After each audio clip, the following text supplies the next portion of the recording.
Good. Everyone take their seats. I think everyone has. Sorry about being 8 minutes late here. We had some technical difficulties up here with paperwork. I will call this Waupaca County Board of Supervisors session to order, and it's Tuesday, May 19th. Please press your roll call buttons.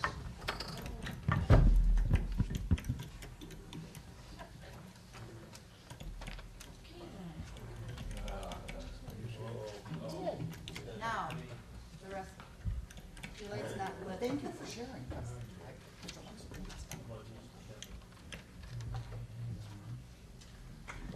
I've ready. I did press it once. Yeah, did you take it off again? No, the weight. No, the white. Yeah, vote no. Come on. Totally me. I'll catch on pretty soon. Yeah. 26 members present, 1 excused.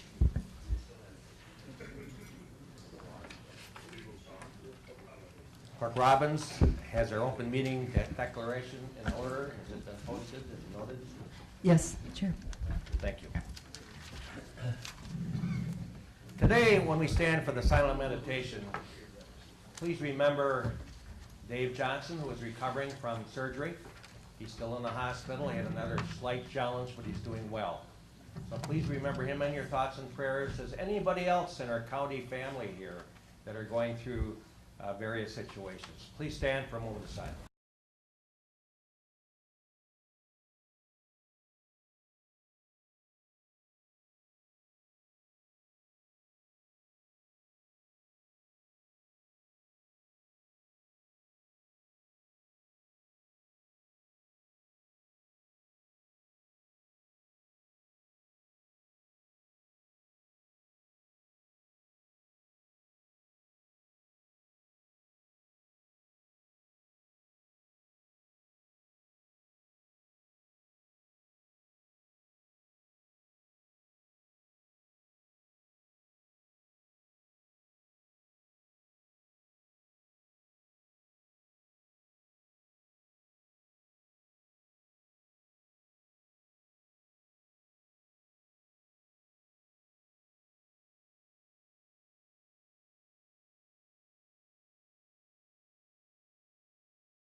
Jane?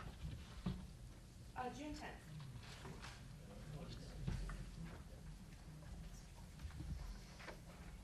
Okay, the next item is going to be postponed due to illness today for the presentation. And we will move on to my report.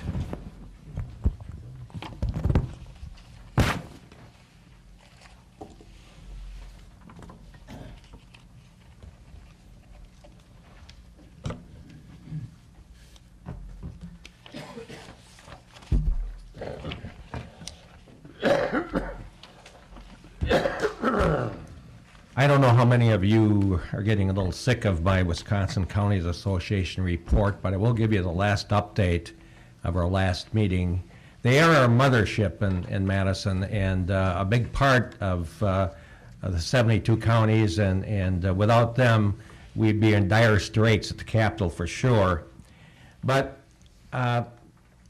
in December, I got this letter. Wisconsin Counties Association President Willie Johnson has appointed you to the Constitution Committee, me from Waupaca County, and the committee was going to be charged with reviewing and recommending changes, if necessary, to the WSCA Constitution with regard to board memberships, term of office, directors and officers, as well as the association governance structure.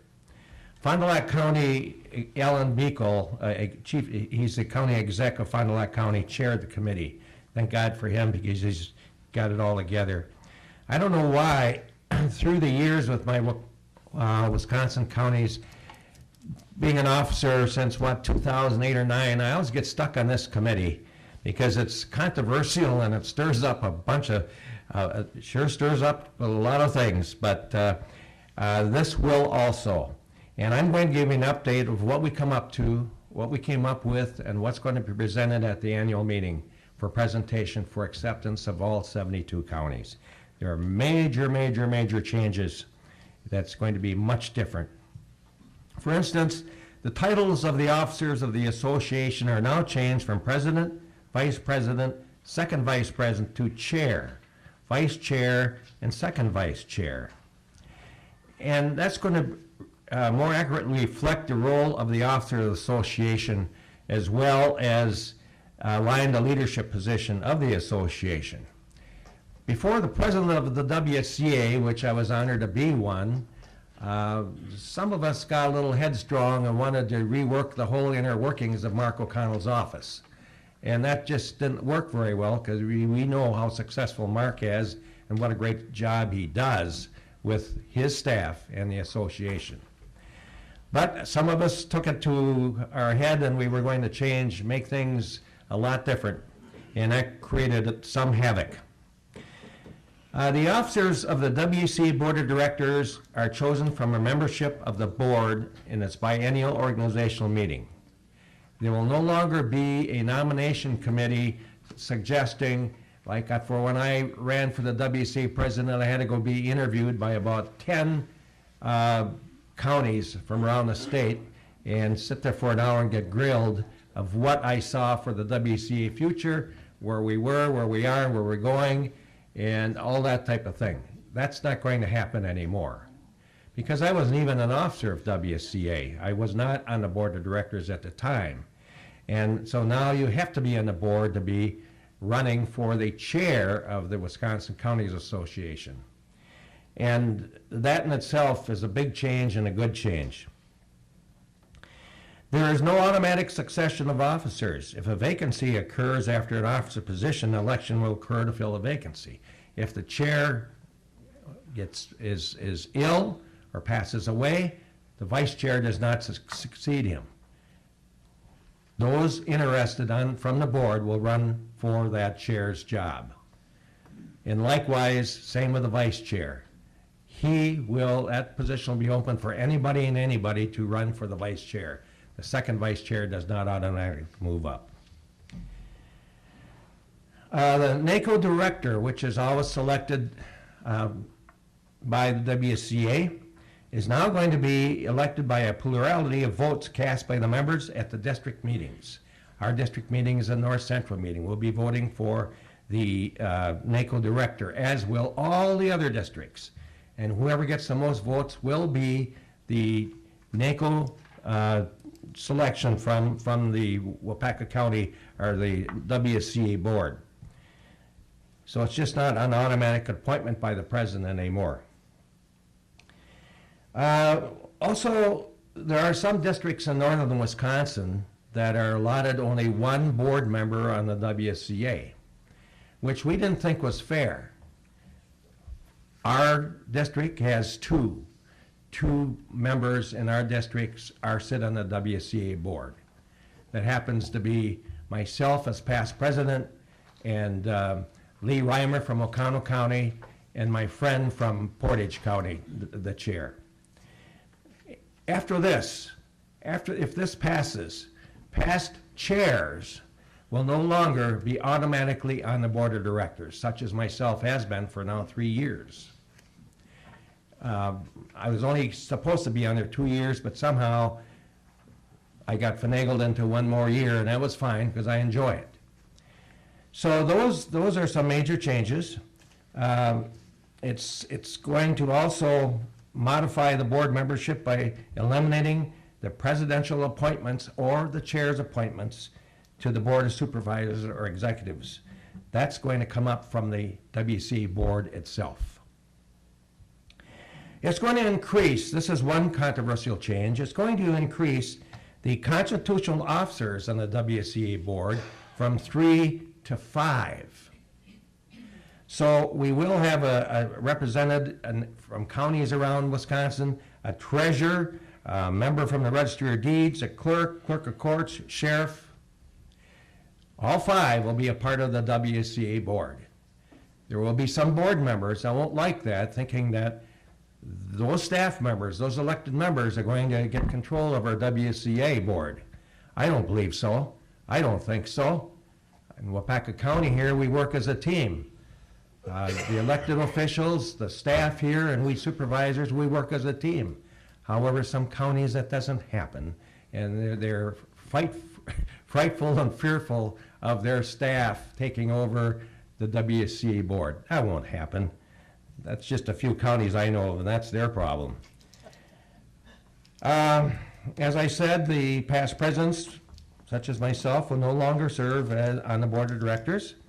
If I want to continue on the board, which my term now ends after the meeting in September, the WC conference in September, I will have to run next spring in May on the North Central district meeting. And we already have 2 in office, as I said. That's Lee Reimer and my friend from Portage County. And I certainly will not run against any of those 2. They're close friends of mine, do a great job. And so if one of them declines, I understand one may be declining, I will certainly be a candidate and have to go after the other 10 counties to vote for me and get me back on the board. But that's to be seen. That's the end of my report, and it will be the last report of the WCA changes that are proposed. You've got a sneak preview. If you do have any questions, you can call the WCA office and talk to Michael Blaska, who's really been a big part of these changes. And also, not only that, Sarah Kazrick-Diedorf. She's a Deputy Director of Government Affairs, if you have any questions. You know both of them very well. They're both can explain things that I haven't explained, and how we're going to implement this, how we're going to implement it once the meeting's over now, and there will be another president until next May, and then he's out because we're not going to have that anymore. We have a succession, and that was another entire long meeting. How is this all going to succession and weed the president out into the chair and that type of thing. So they will be controversial, and you'll hear about them, I'm sure. So with that, we're going to take a short break. I'll start it off here. There's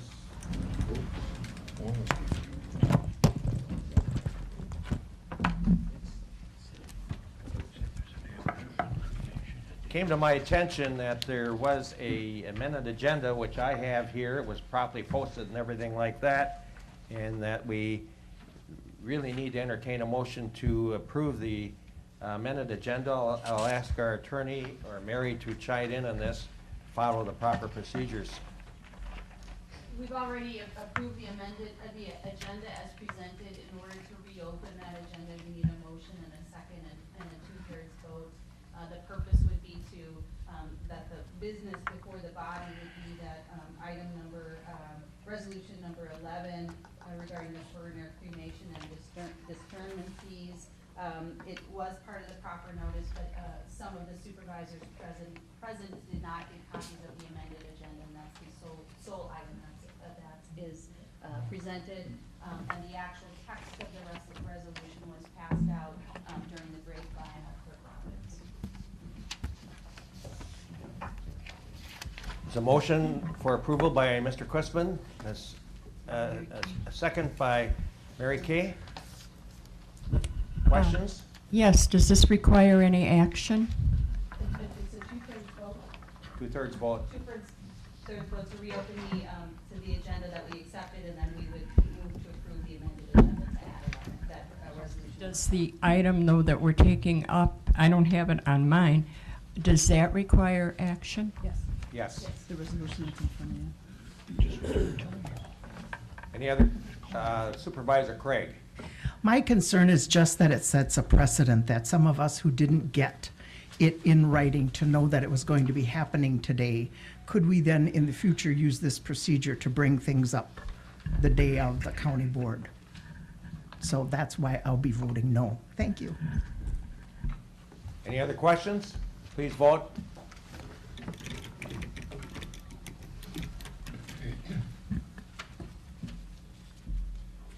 Gary? Last chance to vote. Motion carries 25-1. The resolution that was sent, I think, George, you have a copy in front of you now, I think. Resolution number 11 for the cremation fees. Okay. Now we need to. Okay, now we'll entertain a motion to approve the agenda as amended. There's a motion by Mr. Zog and a second by Mr. Gerald Murphy. Questions or discussion? Please vote.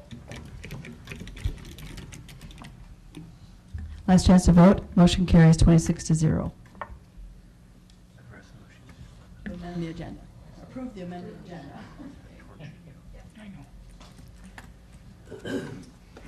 Next, we'll go on to ordinances, amendments to the General Code of Ordinance. I'm going to ask Mr. Braun to come forth. Take the stand, please.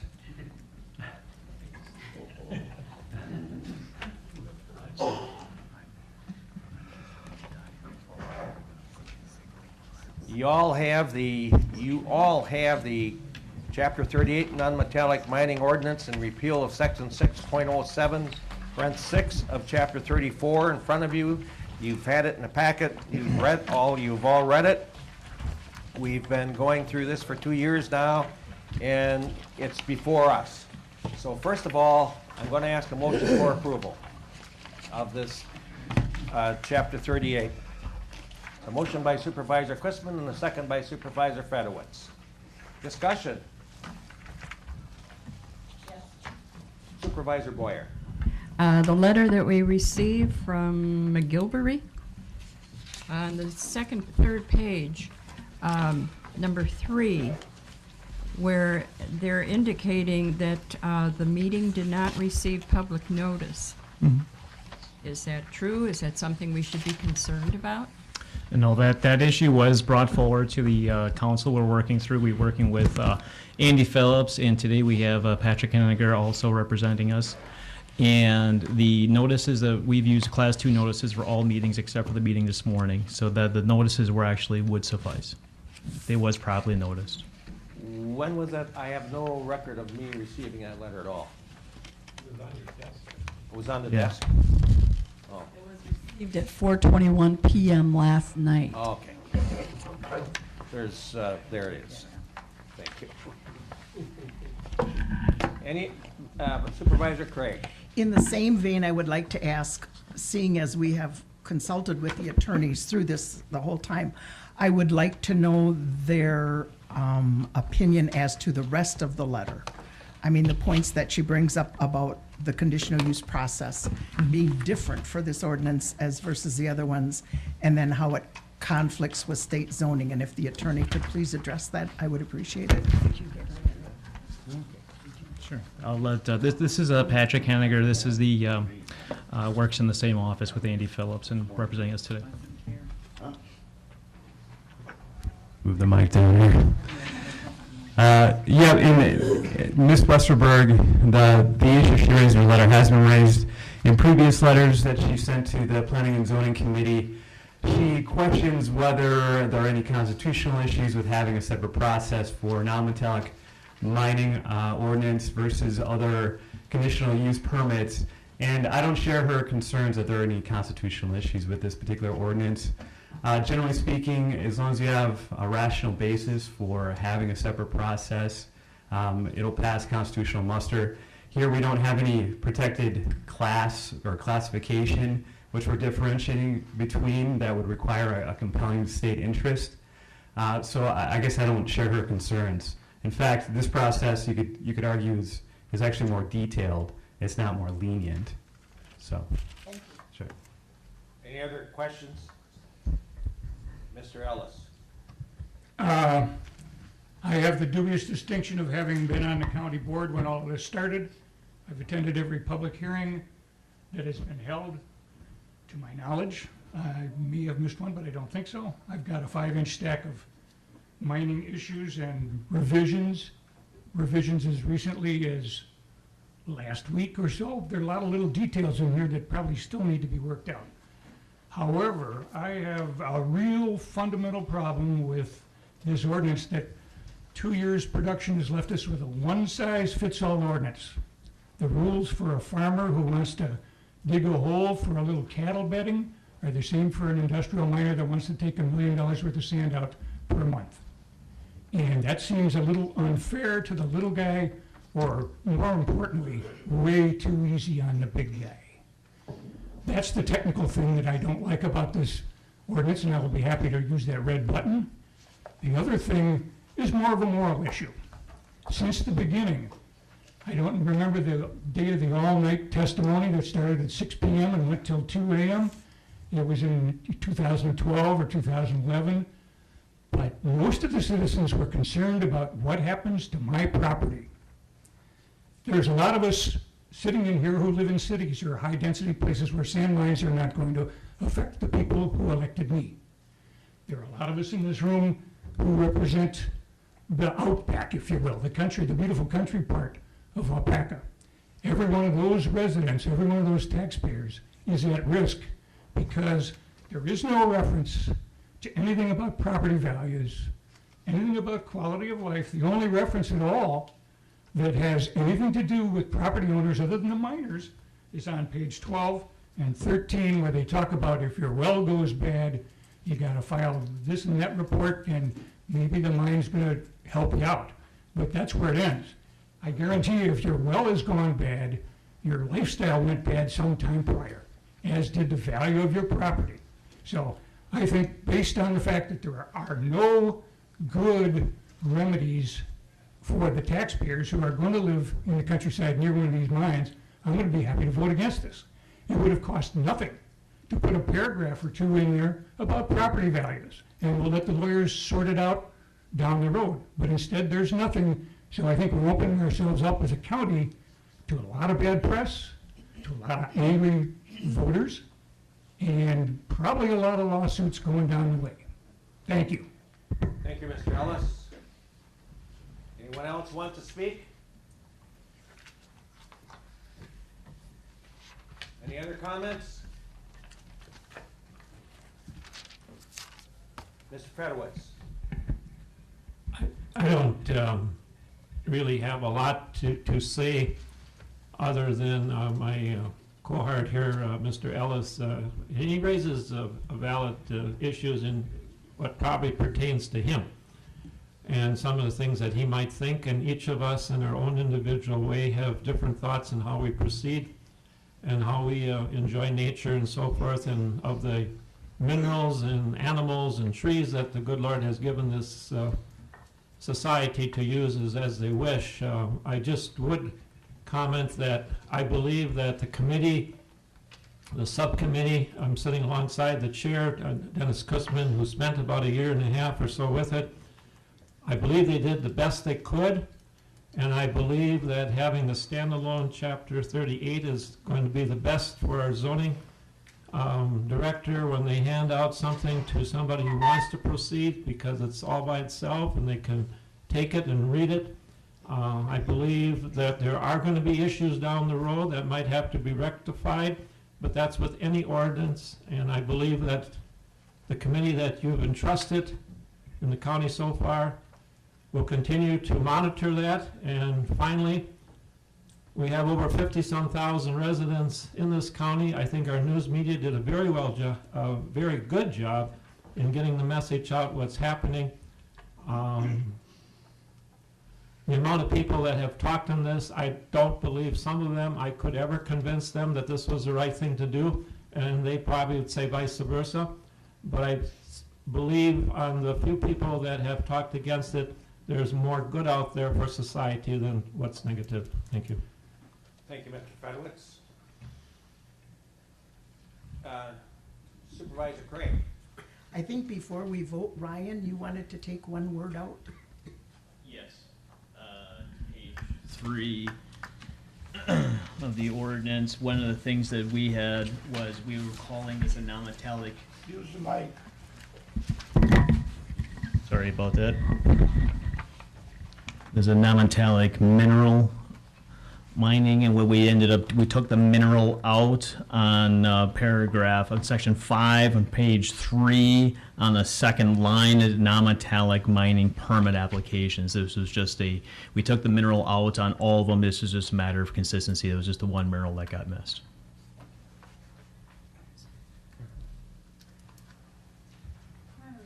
Which line that's on?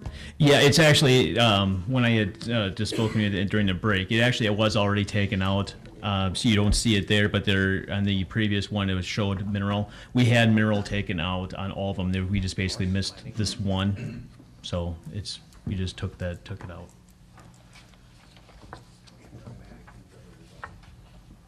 Ryan, so in the draft that the supervisors have now, the correction has been made? Correction has been made. Yes. Yes.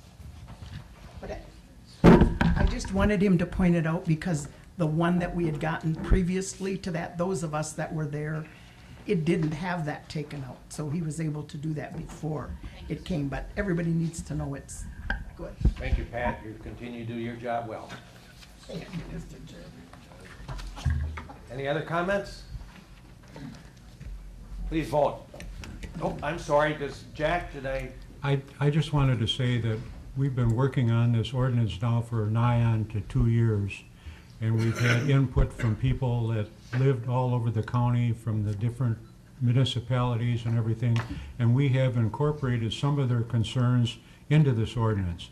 And is it, like I said before, is it a good ordinance? You bet it's a good ordinance. It's one of the better ordinances in the state. But is it a perfect ordinance? No, it's not a perfect ordinance. And we've taken this into consideration, and if in the future our planning and zoning department and our planning and zoning committee, some of these items are brought up, we can always incorporate those into those and make those changes, but this is the best we could do. Thank you, Mr. Penny. Is that it? Please vote.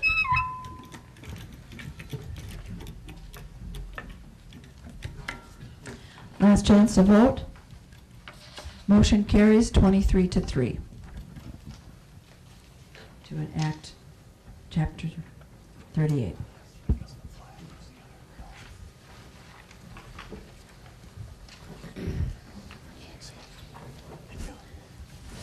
Next item is item B, Chapter 34 zoning ordinance. What this represents is, through the course of each building season, we come up with areas in the ordinance that require some tune-up, some extra details, some more time in terms for our department to go through, and some also just issues that have been brought to our attention from towns. So this is our annual cleanup, basically, on the zoning ordinance. what you'll find, the most of the changes being made here are in reference to farm preservation. The AEFP is being taken out. That was Ag Enterprise Farm Preservation. That is no longer being used. So we're cleaning up the ordinance because of that. And also any mention of base farm track. Initially, when we started the farm preservation process, we were going to be using a base farm track. We're no longer doing that. So those are all being taken out of the ordinance. I'm gonna just I'll just quickly go through these. Stop me if you have any questions.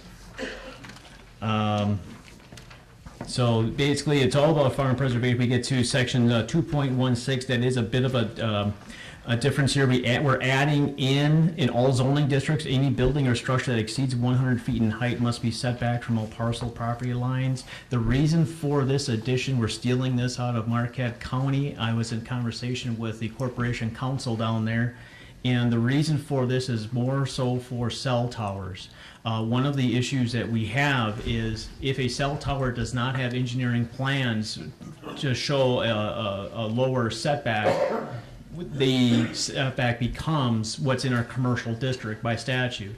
And right now in our commercial district, we have a 0 side yard setback because we allow for businesses to be right next to each other. So essentially there is no setbacks. So feasibly speaking, you could have a cell tower in a residential area in a very small lot with very little setback involved.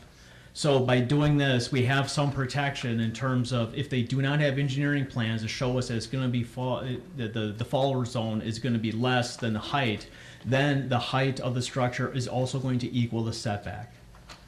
So that way, for a very small lot, you can't have basically a 200-foot tower is what it comes down to. Those next couple sections here, again, those are involved with the farm preservation. We're cleaning up the Seward Residential District as one of the projects that we had done just previous in the towns of Dayton, Farmington, and Royalton. And coincidentally, Larrabee is coming down here pretty soon with that. More farm preservation, tourist rooming house, we're taking that out of the ordinance. I had meetings with the town of Dayton and Farmington, and the idea was that we were going to be having tourist rooming houses as a conditional use in both those towns. And in my meetings with them, they were both unanimous that they don't want to deal with it. Because what it came down to was any conditional use permit for those towns, they couldn't think of any conditions that made sense for these tourist rooming houses. So essentially, as long as they're properly licensed through the Department of Health and Human Services, they'll be good enough for us. The only issue that came up initially was parking. And the problem for us really came down to enforcement, because by the time there was a parking issue, it's going to be on the weekends. So by the time Monday rolls around, we get phone calls, it's already has resolved itself. So in the end, it's more of a town issue than a county issue. So that's why tourist rooming houses are being taken out of our ordinance. The conditional use required for the standards for accessory structures, it's also being taken out. It's also in. We also had we're making a change to the home occupation minor. We're including where 4 or less animals 6 months or age or older are received for care, training, grooming, and boarding for compensation, excluding personal pets. This is basically cleaning this up. We had some issues in terms of clarification when we were working through this with towns. So we're adding a little bit of extra detail to help us out and to help out the towns understanding exactly what we're looking for with these home occupation minors. The next here is all about farm preservation with the farm preservation overlay. Commercial animal facility, again, we're just adding a little bit of extra clarification. We're including the grooming, we're excluding personal pets. That came into conversation, one of the issues that we had in the towns. We're just cleaning that part up. We're taking out the required parking for a mini warehouse. And the mineral extraction district, this of course is all being taken out and it's being replaced with the standalone ordinance that we have. After that, we have the next couple sections here is just all in reference to the farm preservation overlay.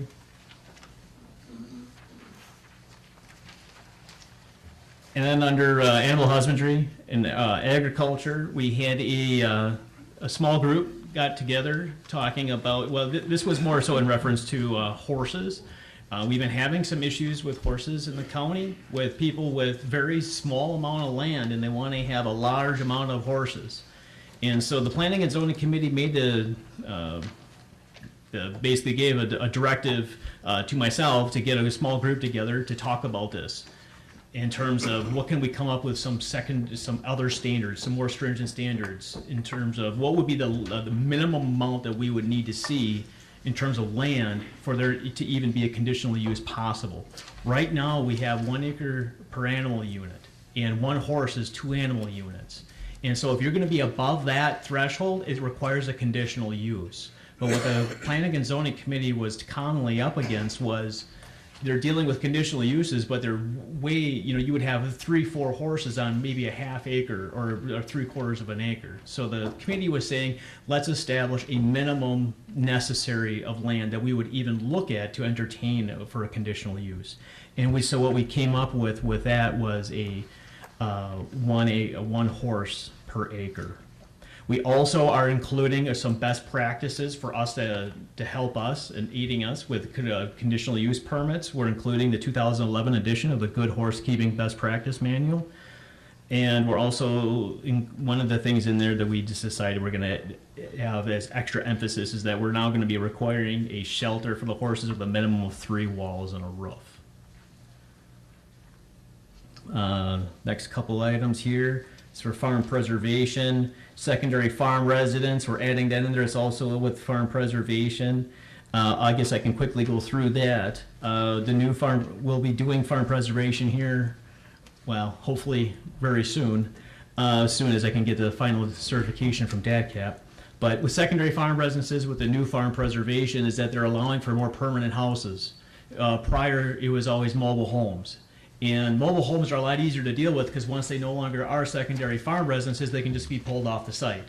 Whereas now when we're allowing for permanent houses, they can't just be easily pulled off the site anymore. So we need to make sure that those houses can be standalone, single-family residences with a proper access, a proper parcel, with the sanitary, the well, everything along those lines. So essentially what this is a deed restrictions that were going to be placed on there saying as long as you are a secondary farm residence, meaning the majority of your income is coming off the farm, you're allowed to be as is. But as soon as it's no longer part of the farm, if you sell it to somebody else, then that would trigger the CSM, which would require all the proper accesses being shown before we can approve it. So that's part of the deed restriction that we're putting in there. And again, this next couple sections here, also farm preservation, taking out the AEFPs. One of the exemptions or exceptions that we're adding is the rooftop and building mounting for small solar energy systems. Let's see, we're increasing the time necessary to secure the permits to 12 months for a conditional use. One of the problems we're running into is our building season. If people come in, say October or earlier for a conditional use to build something, and we're up against, they only have a couple months before things get frozen and they can't build. So it would make more sense to us to at least allow for 1 building season. So if they get a conditional use in October, they have until next October to build, which means that they would have one entire, no matter when they were to get their conditional use, they would be allowed at least 1 full building season to put their structures up.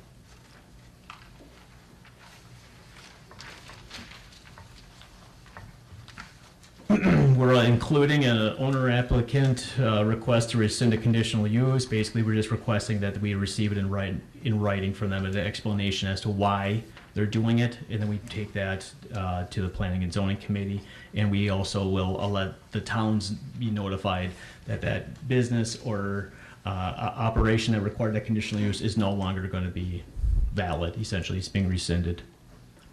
The next couple parts here is with the farm preservation. And this timeline here on number 2, that is in response to one of the inputs we received from the towns when we were going through the non-metallic mining ordinance process. One of the issues was that our ordinance right now, when it comes to conditional use, allows for 45 days for town recommendations to come back. The idea of 45 days is it allows for at least a town board meeting to occur. Now, a lot of towns would like to take things also to a plan commission as well. Now, with non-metallic mines, sometimes you may want to have an additional meeting depending on the size scope of the mine. And so instead of putting that into the non-metallic mining ordinance, I thought it made more sense to put that in the zoning ordinance so that it took care of all uses, because there could be several other issues that may come into a town where they may want to slow the process down a little bit and have an extra meeting, an extra informational meeting, something along those lines.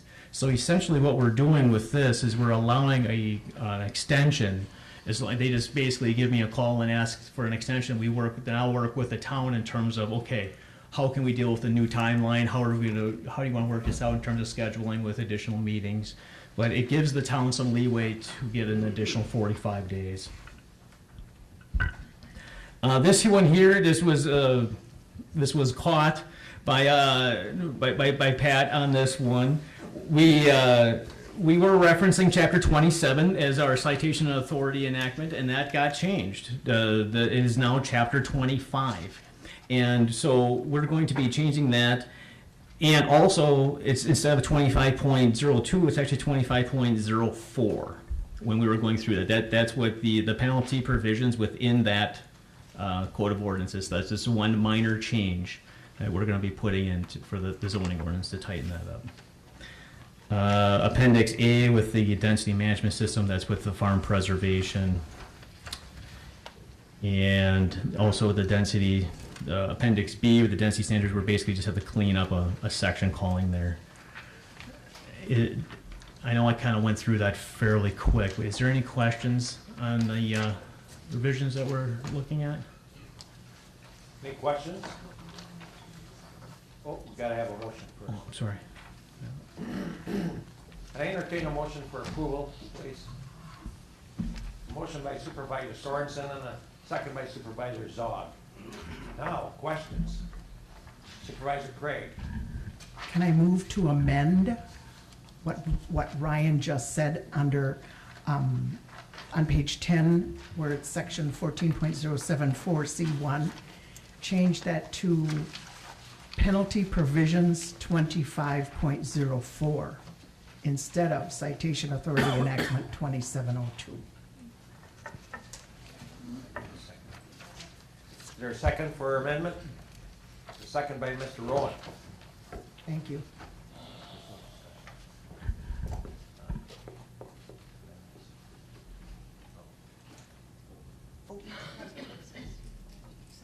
Please vote on the amendment. Last chance to vote. The amendment carries 26-0. Now we need a motion to accept it as amended. You already have a legal motion. Oh, okay. You just need to vote on the motion now as amended. Need to vote on the motion as amended. A few more years, we'll be, okay. Is there a motion? Dick, you have to vote. And Gary has to vote. Gary. Get these top dogs. Motion carries 26-0 to approve as amended.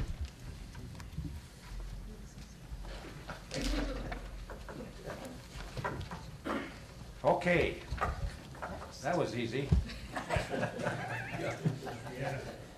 Next item. Okay, under the Chapter 36, the floodplain ordinance, the one thing that we're including on here is a recently finished DNR approved emergency evacuation plan. We're including it as a reference within the floodplain ordinance. That is the Wolf River Emergency Action Plan. It was just recently approved by the DNR. That was done in conjunction with the Planning and Zoning Office, Emergency Management, Sheriff's Office, DNR, floodplain. So it was a multi-department, multi-agency we got together and put together this plan. And so basically what we're doing now that it's been approved by the DNR, is we're inserting it into the floodplain ordinance. Motion by Supervisor Jonley for amendment of Chapter 36 floodplain ordinance. Is there a second? Second by Mr. Lees. Discussion. Please vote.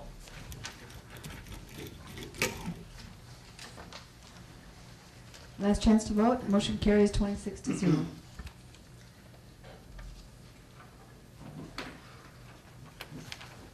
Next item is amend Chapter 37, subdivision ordinance. And on the subdivision ordinance, we're changing instead of calling it legal access, we're referring it now to just access. That was causing some issues and some confusion with the public and surveyors. So we, in conjunction with them, we're just changing it to access with the included new definition. One of the bigger things that we're changing is that for minor subdivisions, basically any minor subdivision of less than 20 acres instead of 40 acres. This came out of a discussion that we had with the surveyors, and we also invited all the real estate attorneys. And basically what we were talking about is right now we're seeing less and less CSMs and more sale exchanges. Sale exchanges are essentially by Chapter 236 exempt from local regulation and is causing lots of issues. And so in our discussions with the surveyors as to how and why this is happening, one of the reasons that they had said was because of that 40-acre rule that we had in our subdivision ordinance. So working with them, we said, well, okay, let's see how this goes. It made sense for us at the time to go to 40 acres because when we were working with the Land Information Office, the more and more surveys that we could possibly get, the better our information becomes. And the better our information becomes, the better decisions that we can make. But we had some unintended consequences. So in response to that, we're going to go to 20 acres, and so we'll be working with the surveyors on that to hopefully receive more and more CSMs and less sale exchanges because of that.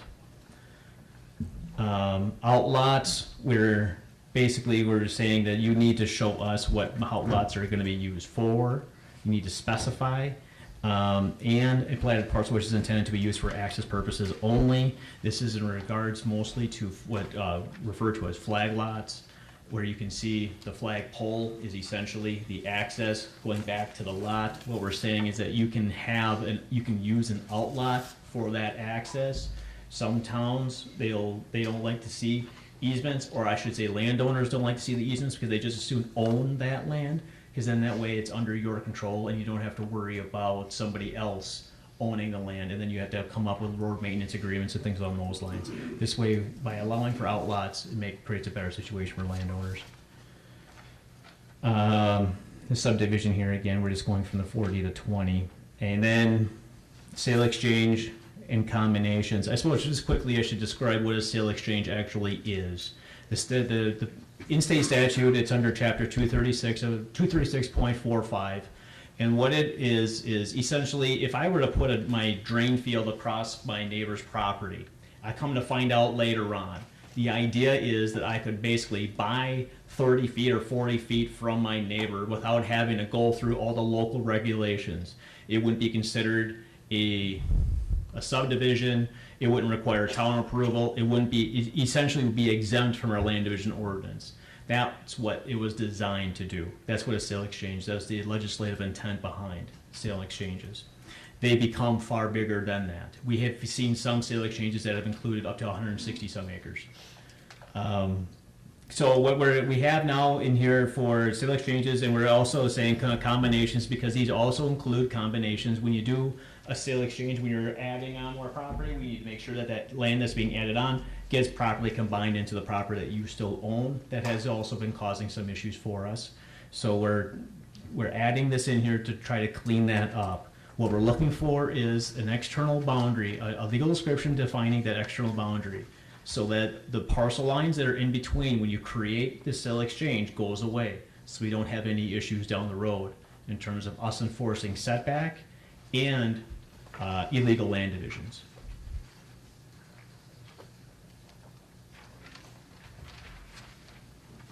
Okay, can we have a motion to amend Chapter 37 subdivision ordinance, just as explained? Motion by Supervisor Penny, second by Supervisor Peterson. Questions or discussion? Did he get done with the whole thing? Oh, you're not done? There was just a little bit in the back. I'm sorry. I'm sorry, I'm just looking at the clock. Sorry. If I talk any faster, I'm not sure anyone's gonna make sense. Can't get anything past you, Pat. I'm sorry, Ryan. Don't worry about it. So we just made a change here to also, there's a couple here that going from 40 to 20.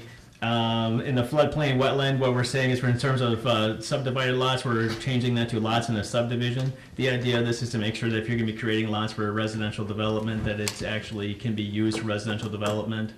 That's the intent behind that. And what, instead of calling it just subdivided lots, would include basically any minor subdivision, we're saying it has to be within an actual subdivision. We're saying that all lots need to be defined. Access easements can be done by a certified survey map, a CSM, or they can be done by a deed. There's two ways that you can legally do it, and we're just basically clarifying it and codifying it in our ordinance. Access, one of the issues that we've had is that people were surveyors and the public were a little confused as to what we mean by access servicing. 5 or more lots would be defined in a subdivision that's described, or not in that section, in 82, that brought up the town road standards as required by 8250 state statutes. Basically, what we're saying is that when you have 5 lots servicing a private road, it doesn't need to be a subdivision necessarily. It just needs, that road itself needs to be brought up to 8250 in state statute spec, which is basically town road spec. It's a safety concern. Maximum lot size is not going to be taken into consideration for sale exchanges. And again, access easements can be on a CSM or by a deed. You have any more pages? No more long pauses. I'm good. We're through it. Sorry about that. Well, we already have a motion and a second. Is there any questions or discussion? Please vote.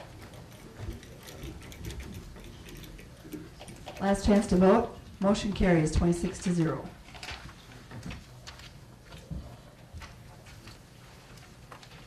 Next, we have amend Chapter 48, Mobile Services, Facilities, and Support Structure Ordinance. Yep, and this ordinance, what we're changing, in the first couple sections, we're changing the land use permit to a conditional use permit. We're clarifying that.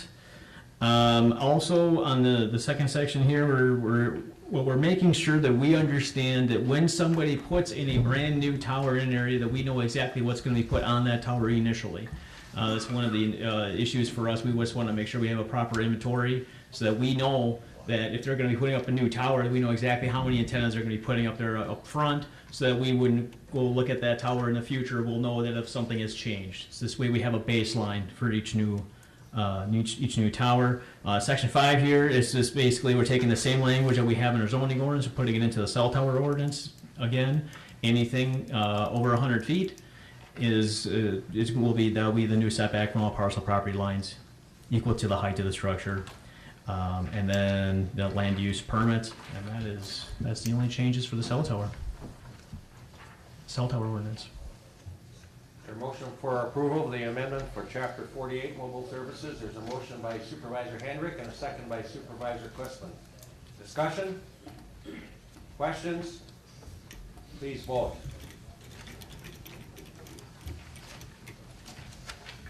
Last chance to vote.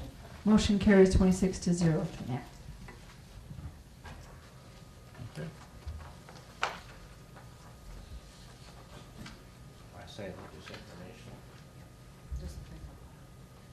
Yeah, item F is information placed on file in the clerk's office. Resolutions 2015-2016. Resolution number 7. DHHS Comprehensive Community Service Position.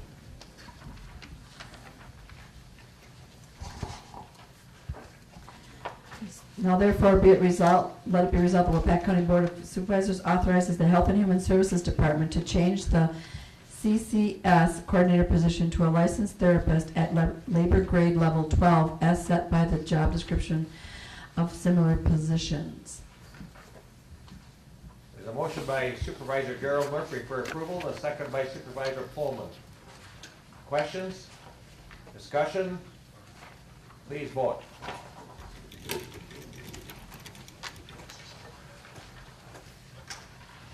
Last chance to vote, motion carries 26-0.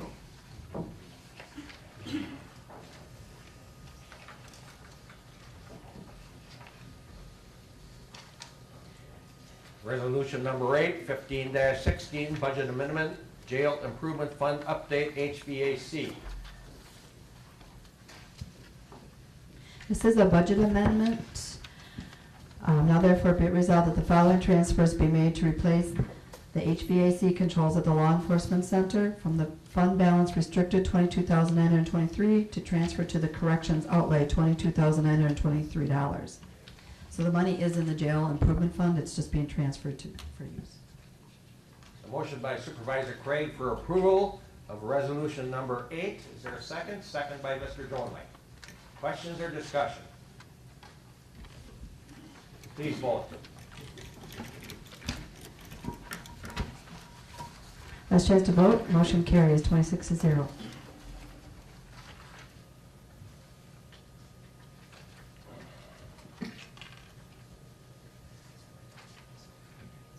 Resolution number 9, 15-16, budget amendment, Lakeview Manor Road improvement. This again is already money that's there, but the purpose wasn't defined at budget time, so it's a budget amendment. Now therefore be it resolved that the following transfers be made to upgrade the Lakeview Manor Road access improvement. Fund balance assigned, $76,140. The Lakeview Manor Road improvements, $50,000. Transfer to Enterprise Fund, Lakeview Manor, $50,000. There's a motion by Mr. Spearings for approval. Is there a second? Second by Mr. Handrick. Questions or discussion? Please vote. Last chance to vote. Motion carries 26-0.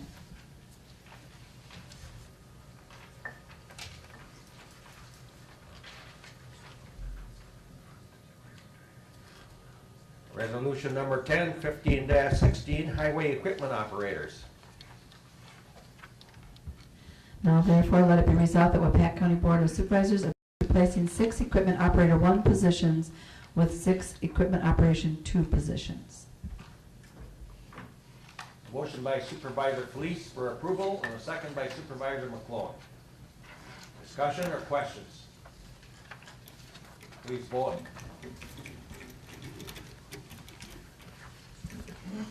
Last chance to vote. Motion carries 26-0.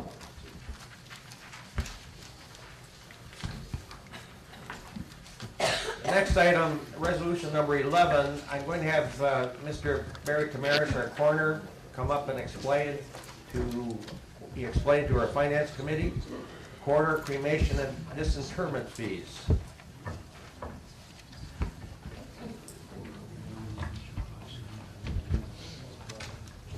Thank you. Thank you, Barry. I'm just going to start off by explaining what we do with it. Some of you may not know for cremations. We have to provide a cremation permit for everybody that's died in Waupaca County, and we charge a fee for doing that. And what we have to do is go to the funeral home or the place they passed away. It might be a hospital. Do body examination, identify and make sure it's the person, take a picture, and then we provide a permit for the funeral home. So there are some costs involved in that, and that's really the only source of revenue that the coroner's department has.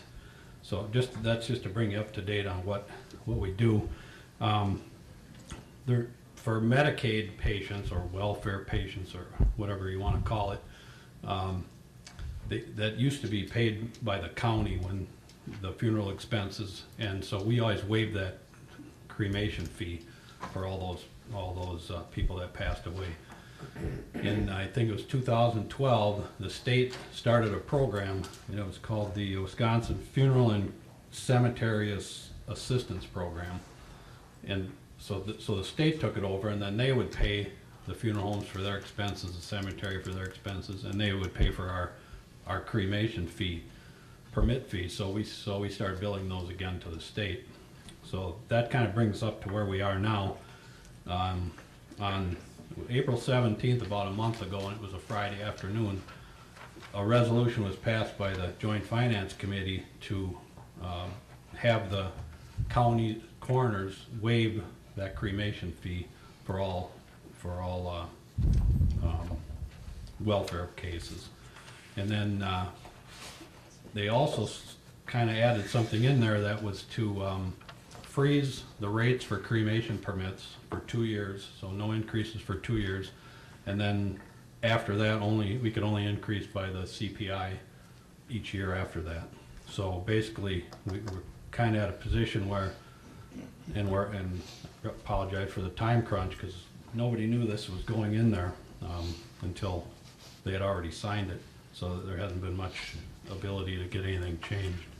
So our lobbyist told us that it was going to go into effect. Initially, we thought it was going to go into effect in September, so we thought we had plenty of time. Well, now we find out it's going to go into effect when the governor signs the budget bill, which is where this got put into. So that's why we brought it forward to the Finance Committee. And most of the counties I've talked with are in the process of increasing their fees. I don't know all the amounts, but Portage County is going to double theirs from 75 to 150. Winnebago is raising theirs by $100, and our proposal is to raise ours by $50. And I think you all got a listing that showed what all the counties charge. And if you take a look at that just for a second, the first line is the cremation fee. That's the fee that the county charges. And then the disinterment permits are, if somebody wants to exhume a body and move it somewhere, they need a permit for that. So, and we never charged a fee for that. So that's kind of added in this resolution for $100, but that's probably only 2 or 3 of those a year that we do. So that doesn't amount to too much. The third column is what some counties charge to process death certificates. In other words, to sign them. We don't charge for that. I don't think we should. It's part of the job. If we have a coroner's situation, it's just finishing up your paperwork basically. You did everything else, you signed the death certificate. So we've never charged for that, but some counties do, and some counties require that the coroner signs the death certificate for every cremation permit. So as you can see, that can add, if you add the cremation and then you add that death certificate fee, then the last column is what that total would be.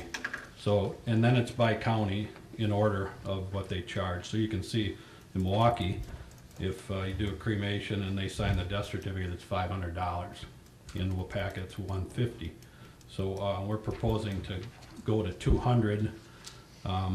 I don't think that's unreasonable. It may be the last time we ever get to raise this fee, and there is some cost involved in it. If most of them are done during the day, and it's me, and I'm running around the county, or I'm running over to Appleton or some other funeral home, and the other percentage of them are my deputies, and when they do it, they get paid for doing it. I'm salary, so I don't get the extra for doing that, but they get paid for running over there and doing it and providing the permit. So there is some costs involved in doing it.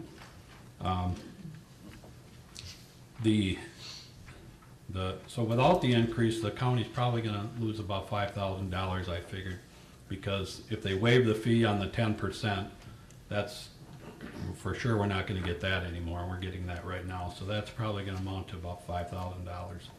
And so increasing it to 200 is going to kind of offset what we're going to lose on that fee, and we'll still be doing okay, I think, and we'll still be in line. I don't know what everybody else is doing. I know a lot of counties are doing exactly what we're doing right now, and getting their fees up because it's the last chance they're going to get to do it. So I think that we do about, right now in Waupaca County, we're doing about a little more than 1 a day. So we're going to probably do 375 cremations this year. So it's gotten pretty busy. When I started, I think we did 70. So it's about 50 to 60% of deaths now are cremated. So it's getting pretty busy. So I'll answer any questions if anybody has any, or. We'll get a motion for approval here first and the second, Barry. Okay. Then we can have discussion. There's a motion by Mr. Zog for approval. Is that right, Mr. Zog? Yes. Do we have a second? Second by Mr. Handry. Questions or discussion? I have to say that Mary called me last week and was advising me of the situation, and not, as he said, we thought we had until September, but now it's gonna be when the governor passes his budget, and we all know Mr. Walker wants to pass it sooner than later so he can get on with other interests. And they're talking about the end of June, but it could be the end of May because he wants it passed. And that's why I really pressed the issue to get it on today's agenda and get it done with. So that's why the little hurry-up situation is today. Any other questions or discussion? Ms. Tricia Craig. For discussion, I'm not in agreement with this and will be voting no. I fail to understand why, when the state legislature says we're gonna freeze this, that we have to automatically increase everything up 33%, in the sense that the 2 years following the freeze, they will be able to do it by consumer price index. I understand that we're gonna lose $5,000, but I don't feel that it's fair to the families who are having the cremation to have to pick up the extra because the indigent are now not paying or having to pay, or the state paying for them.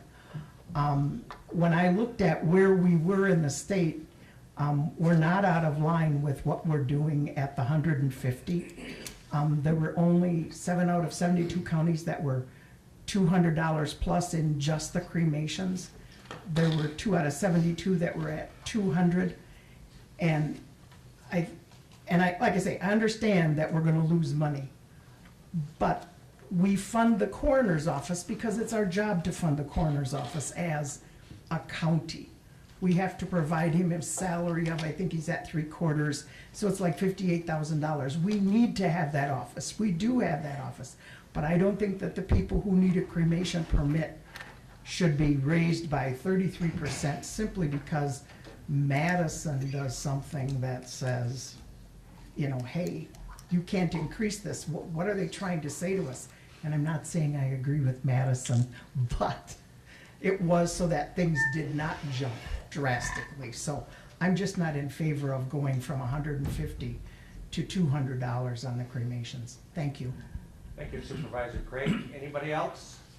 Actually, the resolution was brought forth by the Wisconsin Funeral Directors Association, not the state. So, you know, there's different people behind it, I think, and they might have other reasons why they pushed it through the way they did, and that didn't tell anybody, but that's just kind of how it went.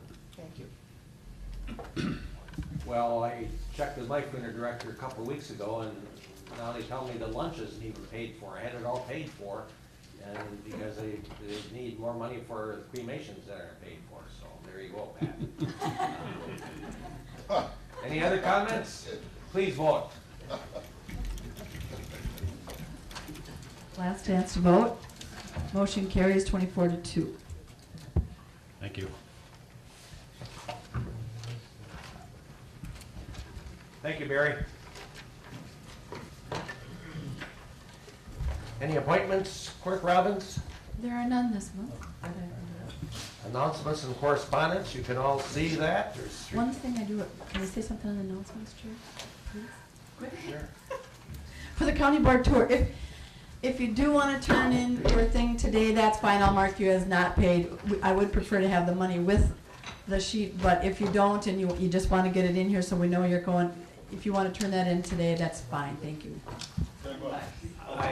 The county board tour.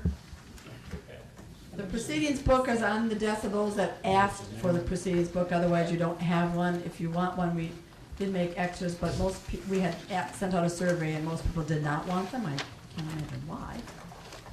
The directories will be coming out shortly also. Just a couple of final things here. First of all, I really want to thank Chairman Jack Penny, Vice Chair Dennis Quistman, Mr. Fedowitz, Mr. Terry Murphy, and Wayne Wilfer for the great job you've done for the last 2 years. You know, you had 2 years of hard, grueling meetings at times. I know you have, well into the night and in the morning. It wasn't a fun situation, I know, but you did the right thing, and you're very dedicated in the job you did with your committee. I've heard nothing but great things. And thank you for your dedication. Thanks for the good job you did. Number two, I really have a security blanket now. I feel so much better that when we have an attorney sitting aside of me once again, that is constant advice here, which I need, as you can see. And in fact, I'm sitting closer to her than Mary now, you see.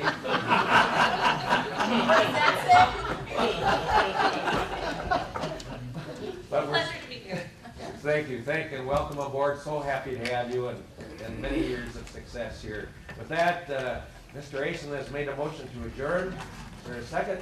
Second by Mr. Mott. Please vote.